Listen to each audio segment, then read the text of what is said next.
Hey guys, welcome back. In today's video, I will be showing you how to add a checkbox to calendar in Notion. So let's get started. Step 1. Create a database. Press the / key followed by DA to create a database. Choose inline database for this demonstration. Set up 3 properties. First, text for task name or title, date for deadline, and checkbox to mark items as done. Step 2. Add properties. Rename the text property to title if necessary. Delete any unnecessary properties such as multi-select tags. Add a new property for the date and another one for the checkbox. Fill in the table with your tasks. Step 3. Change to calendar view. Click the 3 dots on the top right corner of the table.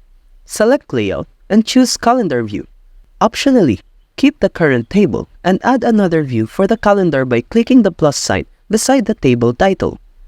Step 4. Hide checkboxes. By default, the checkboxes are hidden in the calendar layout. Hover on the top right side of the table. Click the 3 dots, then select Properties. Unhide the checkboxes by clicking the eye icon.